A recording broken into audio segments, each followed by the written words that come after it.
Okay, let's talk about grisly murder today. And what I mean by that, I mean killing business plans. Because it's one of those things that when we're starting a business or we're running a business, you feel like, I know what the answer is, and I have the exact solution to do it. And I'm going to go build out all of these different things and these processes. And it's going to be great, and we're going to make so much money on it. I can't wait to tell everybody about it. And then you do it. and it's not so great. And so there's some things on a personal level, like the ego of trying to build this up and the kind of pain that you can feel and sense of embarrassment of, oh no, this isn't working. And what do I do? Do I double down and make this work? Like we felt all of those things. And as a result of going through that process, we ultimately made the decision to kill the literal studio that we are sitting in right now. This will be the last recording at this studio where we've done, I don't know, 95% of our episodes for the show so far. Sure, yeah. So major commitment for us. So we're going to, again, just walk you through everything of why we've decided to kill this studio, the kind of decision-making processes that we went in from a business standpoint, and how you can apply those things yourself so that you can ultimately have a better business, because that's really what this is all about. So welcome into It's Not Just Talking, where we help coaches, consultants, and people who are the face of the business make more money through podcasting. I'm your executive producer, Vince Quinn. This is your engineer, Taylor Cradatis. Hi, Taylor. Hey, hey. And yeah, we're in the middle of shutting down this project at the studio as we speak. And it is important. I want to preface this. It's something that I've said before, but I think it's worth repeating time and time again, because when it comes to podcasting or content for a business, a lot of times people want to say, well, the content is the issue. And that's not always the case. There are business problems, and a podcast can't fix a bad business, right? If you don't have clear services, if people don't know, so if they literally don't know what you do, you don't promote it well, you don't sell it well, your pricing stinks, there's always things on the back end that it's the business, right? Yeah, Like, if you can't give an elevator pitch, then you're screwed. yeah, For and sure. that's something that we struggled with a lot and have changed radically from when we first got in the door here with the studio. Because, I mean, we've been here for what, like over 3 years now? Yeah, just about. Ooh. We moved in April of 2022. Yeah, that sounds about right. Yeah, so we've been here over 3 years now, like 3.25. Yeah. So where our business was to start, and I think that's an important place to start, is like when we got this studio space. I want to talk a little bit about the value of a studio, because for us, for our business, we had to look around at the industry that we were in. And Taylor, you know this more than me because you were truly in podcasting Yeah. for a couple of years before I was. So just to set the scene a little bit, when you're thinking about podcasting as a business, especially, 5 years ago, 7 years ago, all those Sure. kinds of things, like what was the value of a podcast? How did people look at podcasting as a service? I mean, in a business sense, not much really. I mean, I think the explosion of podcasting now is the ease of doing it, like doing it at home. Like you don't need to get some setup like this. Yeah, in a business sense, not much. It was more like a passion project for a lot of people. A lot of people that really like listen to radio or other podcasts. They want to do their version of it, so they'll give it a try. Some people are successful than others, but yeah, I would say more passion projects for a lot of people. Yeah, and that is the fascinating thing, right? Business podcasts in the way that we do it and a lot of other people do it, and you probably listening do it, it really wasn't so much of a thing. No, not at all. So the industry changed dramatically, and back then, when you're talking about all of these entertainment shows, the value, I think there was a wow factor. There was like an inherent sense of legitimacy from here we are in this space that is a studio. This show is big enough and good enough that it's worthy of a studio. It was almost like this arrival, whether you earned it or not. Sure, yeah. Just there was a status in, oh, you're recording in a studio? Like, wow, that's a big deal. But yeah, as things have changed, it is radically easier to record at home. So it's part of the calculus. And as we were building this studio, because at that point, it's the beginning of that transition where business shows are really starting to pop up so much more and drive the landscape. So we're a studio business at the time. Like, this is how big a pivot it is. Like, this is the death of the old business, essentially. I that just kind of hit me. That's weird. But it's totally true, is we were a studio first business. When we first started together, we were a studio business. It was, how do we get as many people into this studio as possible? And that drove our entire thinking. And that's because that's also what we saw around us. There were a couple of other studios out there. So we thought, oh, the market is going towards studios, and we are a studio that is competing with other studios. And so we need to be the best studio space, and we need to get as many clients in this studio as possible. But once we got here, it was, everything felt flat, right? And I think, and you tell me how you feel about all of this, but the overall idea was getting people to a studio space in Delaware County. It limited interest, like not a lot of people, I mean, hardly any inquiries whatsoever. For sure, yeah. Limited scope, naturally, because we're physically bound by this area. So how many people are willing to drive? How many people live close to here and have a podcast and have the money to spend to do the podcast here? Yeah, for reference, if you're coming from Philadelphia, you're guaranteed traffic coming to this area, no matter what time of day it is, really. It's kind of insane. Yeah, so if you're in the city, you're talking like 45 minutes to get out here. And for, for all the other parts of Delco, it's also, when are you finding the time to do this? And for us, it's, okay, well, we have to do shows at night and on the weekends and try to facilitate all of these people. Around my 9 to 5, Yeah. So that's when they want to come in, is when they're done work. So for us, again, this is all just perspective of like where our business was and why this was a major investment as a project for us, and why it took so long also to kill this project, because this was literally what our business was built on. It's how we got started, and this was our identity for quite some time. I mean, even our name, SBX Productions, lends itself to the idea of like the studio and the editing and things like that. And even now, we're more of a strategy business. So we're looking at all of this, and it's okay, well, we're not getting a ton of attention on this. It's a very limited area that we're working on. The hours stink, and so that's a problem. And our landscape was changing. And to your credit, you sensed this way earlier than I did. Like the typical optimist, pessimist, or skeptic, I'll say, mindset. Like, be honest with me, how long ago did you want to kill this studio? Maybe like 16 months ago. That's being nice, maybe. Yeah. Yeah. I mean, we've had this debate a lot.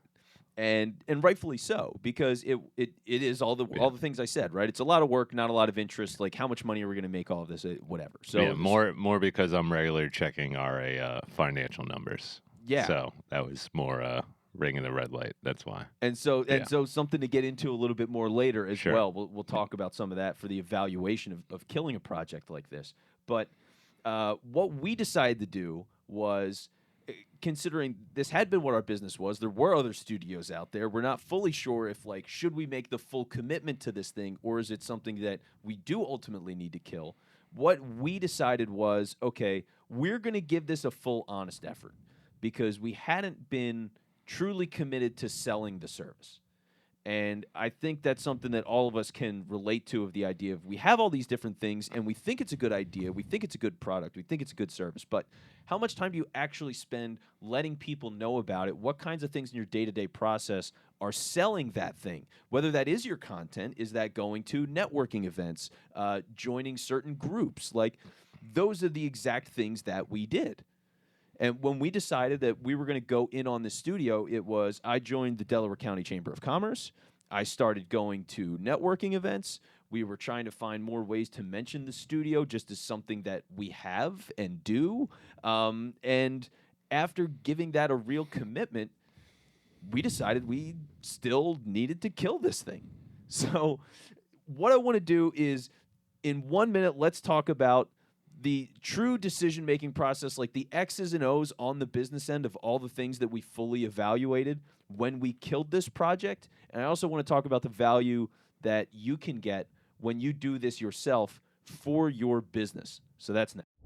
If you're looking for more ways to grow your business through podcasting, Sign up for the SBX newsletter. The link is right here in the show notes, and each week in your inbox, you're going to get tips, opinions, strategies, all the things that we talk about here on the show in your inbox. The SBX newsletter right here in the show notes. All right, so let's deconstruct this a little bit further and talk about some of the things that I mentioned just a minute ago. So, thinking about killing a project. For us, the major decision factors. Number one, travel. For sure. Time spent traveling, guaranteed an hour, if that. Yes. Yeah, like just a lot of time, and that's not just for us. That was for our customer. For sure. To No, get yeah. them, right? Yeah. To get them to be so for us, anybody that was going to work on this studio, that was a really limiting factor because now we've got to get talent that can be here in this physical space. Also, if things go wrong and they're not available for a given night, well, now we need people to fill in. We're filling in. We have to make this travel out. We're doing it unexpectedly. So, all of these different issues that are coming up with travel. And if you're dealing with travel and you can eliminate travel, obviously you should try to do that. That's why people love working at home or doing hybrid, all that kind of stuff. So, as much as you can get rid of the physical and focus on digital, that's going to be valuable. Part of it is also the idea of, like we said, physical restraint. We removed that. And the freeing thing is, instead of spending time where I was driving 45 minutes to go to a networking event in an area where people were not very interested in the product, and even if they were, the amount of money that we would have made. So, right, like, what is the cost of the service? How much can you make? Can you sell it for that? And what is that bottom line? It wasn't there. And so instead now, I'm able to talk to people where I'm having conversations, and I'm not saying I landed these deals yet, but like, we're having conversations with businesses in Australia. We're talking to people in Switzerland. I'm talking to a guy in Amsterdam next week. So, like, we've gone global. And think about if you just thought about a percentage of the world, like the physical land space of Earth and the population of Earth, and how we've changed our focus from literally this little tiny digital or physical space to the globe, 99.99999% wider net. Yeah, a Philadelphia suburban area versus the rest of the world. Yeah. Yeah. So, like, it's crazy what a turnaround that is. But again, it's like we were willing to look at this from a standpoint of what works for the business and who are we and what does the market want? Because we started as a studio, we saw that it wasn't working so much. We also saw studios tank in this time. I mean, how many studios did we see die just locally within the couple of years that we've been doing this? I mean, honestly, so many that I forget the names of most of them. But like, I mean, 8? I would say at least 8, and then honestly, it's surprising when we see one that's still operating. So I think that's more not how many are open, how many are still going at this point. That's really the question. It is the question for sure. So those are the kinds of things to evaluate, especially if you've been in business longer. This has been a long time coming for us to make this shift and just totally alter our model. But if you've been doing this for a while and feel stuck, then that could be part of it. Is you were thinking about local people for this local solution that you had in a physical space, and now things have changed. Like, go reevaluate that. So it's worth considering. But for us, we really took our time and made sure that we had all of these things right. All these feelings of this is an issue, this is an issue, this is an issue. Okay, let's go fully prove this out, and then make the decision to kill the studio. So. Travel, the time spent selling, the market of all of that, the cost of operating the space and paying for people to be here. The overall return wasn't there. And to go through all of this, like there's such a personal element at times when it comes to the business and the sense of pride or failure when things don't work. I feel okay. Like, yeah. I mean, right? Like, absolutely, do you have any regrets? No. Do you have any, right? No. Why? I mean, it was an honest effort. We used it as much as we could. We saw when it wasn't working as much, and we admitted that. You don't blame yourself. You gotta like look around you, find out what people really want, and it wasn't what we were doing at that time. So no, not at all. Yeah. So we moved on, and now when you think about the results of that, and this is the results that you can get too. If you have this thing of, oh, I've got this thing that I can do that I can sell, and if I do it, I make a good bit of money. But okay, how much time are you actually dedicating to doing all of that, and are you really getting the value, or is it just an idea? Because when you get rid of that stuff and simplify everything, it's all better. Like, that's the relief of this. You know, it's one less physical space to have to worry about, where it is the staffing for it, and if things go wrong with the equipment, being able to troubleshoot things that are out here, when people cancel, if a client walks away, or they're behind on bills, or you know what I mean, just all the Yeah, stuff that goes into running this space. We don't have to worry about that anymore, and it's everything more streamlined and focused within the systems that we've got for this national crowd, or international crowd, global sure. Yeah, crowd. So to not have to worry about this, it's just brain space. You know, like we don't necessarily take account as much as we maximized physical space with this studio, because it's a lot in a small room.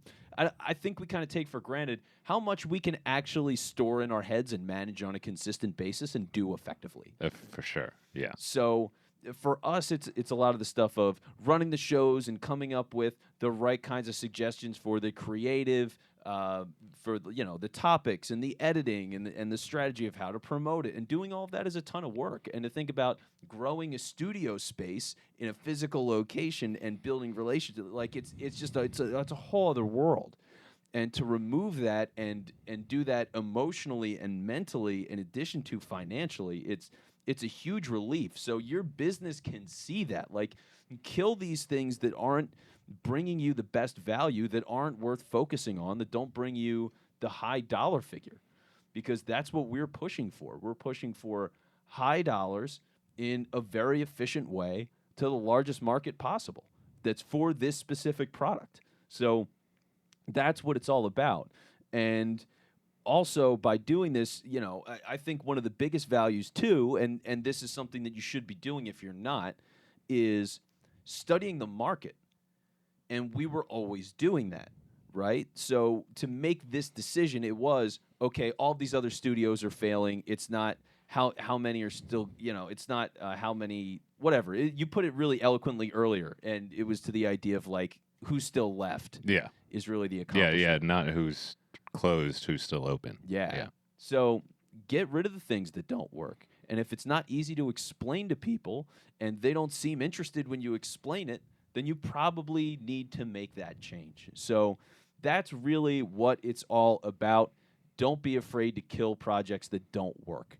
And with that said, I was in an ugly argument the other day, and I got into it with a host, which I don't try to do, but I got into it with him a little bit over email. I think we can all learn something about the guest booking process from it, and we'll talk about that next. But first, I want to say that if you are having issues, and when you're thinking about maybe it is something on the business side of, oh, well, I'm not promoting this stuff and I'm not getting sales for it with my podcast, and I need help. Maybe it's making sure that you properly promote it through the show. Let's talk about that. Let's talk about ways that this service that's not getting you the results that you want, how it can potentially help you through the show, the content that you make, to connect with your audience, to help you get those sales. We do that on a 30-minute Compass call, and you can do it and schedule it, reserve it right here in the show notes. So go book your Compass call. That's 30 minutes, totally free with me.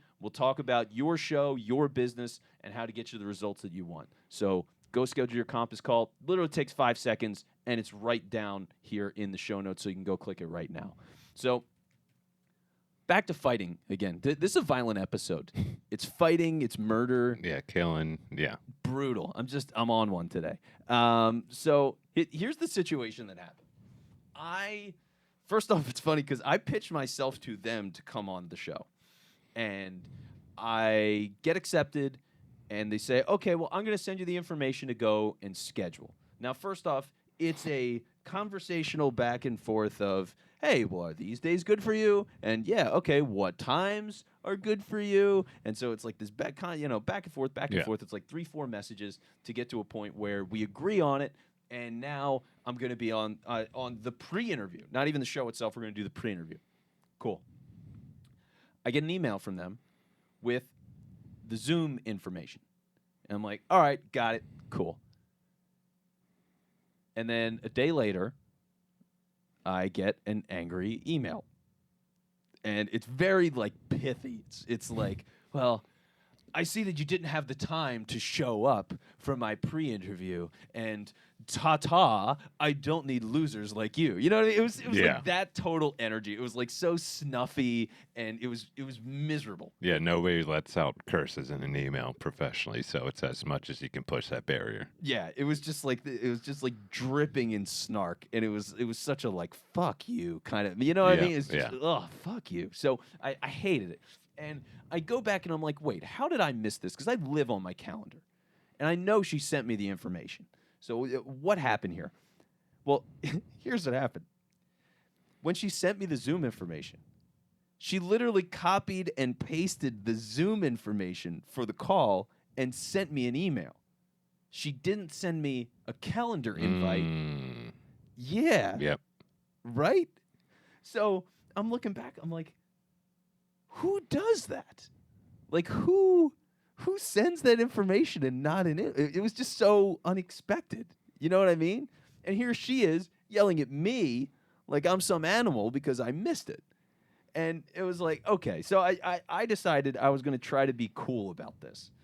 And because part of it is I need to get on shows I'm promoting. You know what I mean? So I'm like, fuck it. I'm gonna swallow this and try to build it up. So I say to them in the email back, I go, listen, I apologize for missing it, but just so you know, there's a lot of people that when they typically do these, they send an actual calendar invite Right. because it's easier to track and it's on their calendar. And they get very upset with me about this in reply. And I don't know how to do that, and you shouldn't ask me for that. And like, this is on you, basically. Yeah. And if you want to try to reschedule, fine, but we're going to do it the same way that we did before, and it is what it is. And I was like, okay, all right.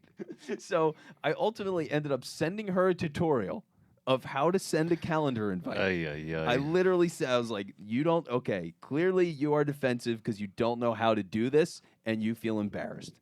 So I'm going to help you and I'm going to give you this link. You're a lot nicer than I am. I'm too nice. It is definitely a problem. So I send her that and I'm like, look, there you go. If you want me on the show, you tell me, but this feels weird and like here it is. See ya. So that was the end of the conversation. And all of this really just boils down to the idea of, please, for the love of God, have a good guest booking process. Something simple that is easy to understand, that is more or less foolproof. Sometimes people are going to forget. Sometimes people manage their calendars like shit. But you've got to do what you can to make this as stress-free as possible to get them there and do it with as few steps as possible. Everything is just simple, efficient, clean, and easy. Even if you have a good conversation with them, the setup to get there, if that's a nightmare, that's all they're going to recall. Yeah. Yeah. So it can absolutely derail things, and you don't want that mood. Because when you get it's like, hey, stranger, because you've never really talked to these people anyway, right? Hey, stranger, so, yeah, let's get ready for that 45-minute call. Also, I kind of hate your guts. Like, let's have a good, friendly conversation. Tell me about you. Yeah. It's like crazy. So it's such a weird spot to be in. But yeah, that's why it's so important to go and simplify all of this. So here's what we do with our process is it's two things. One is pre-interview. We agree to a pre-interview. I send them a calendar invite. It's for 15 minutes. It's very matter of fact. They book the time. I see them there. That's it. 1 and 2. Next step is once I greenlight them, then what I'm doing is I send a second link. And this link is to a website page that has a calendar to book. And immediately after, because we have a CRM system, so customer relationship management Yep. system if you don't know. So that's a whole series of conversations for other days. Our system allows us to have the calendar immediately, once it's booked, present the people with a form. So then it's like, okay, how can we promote you best? And give us your name, give us your bio, give us any links for the call to action. Here's our release form. Please verify that you've read this. So we do all of that, all in one link on one web page. And to have it that simple is so easy for everybody. It's, hey, here's this thing. You're done in 2 minutes. You don't have to think about it. We don't have to think about I'm it. sending you one thing. You're looking at one thing. That's it. All the bases are covered. Yeah. Done. So whatever you need to do to get a simple one link or one email kind of registration process for your guests, please do that. And one of the ways that I've seen this is, for example, people send an email where it's 2 links because they don't always, they have the form that can be connected to a calendar, Right. Can be a little bit of a step, so fine. So link number 1 is your Calendly or whatever calendar you use. Link number 2, and I think this is pretty good and simple and clean and can be free, is a Google form. And that's where they'll get, hey, what's your name? What's your bio? What's the link you want to use? Here's the release form. So you can do all of that and easily track it and store it. And you can do that through Google. So with everybody, so many people built on that system, that could be a way to do it that's inexpensive. There's other stuff out there. I don't know, JotForm or whatever. Yeah, whatever it is. Yeah, so there's different tools there, but that's the idea. If you can make it one thing that you send so that you're not scrambling around for all these different things in different steps, it's, okay, you agreed to this. Here's my standard email. I'm going to send it. Or here's that link. I'm going to drop it. That's all it needs to be. This will, again, it makes you look more professional. They will be happy with you for having a simple booking process. You don't have to worry about your accountability for not having the release forms done and things of that nature. And so you can just have a good recording without unnecessary complications or wanting to strangle the other person because they're being snotty with you and it's kind of their fault and they don't have any sense of accountability. You know what I mean? So don't do that. Please don't do that. But otherwise, please do give us 5 stars because you've listened to this whole episode. So we appreciate you taking the time to hang out, to learn all of this, talk about killing projects and guest booking. So you made it this far. Think of it as a tip for your waiter, right? Simple 5-star review, takes 2 seconds, means the world to us and people that are trying to figure out if this show is for them. So please review the show. Thank you for hanging out. That's Taylor Cradatis. I'm Vince Quinn. We'll talk to you soon. Thanks for listening to the show. Make sure to subscribe to the newsletter to get more podcast insights. That link is in the show notes. And if you're feeling stuck with your podcast, let's figure it out together. Book a free 10-minute chat with me. The link to do that is also in the show notes. Talk to you next week.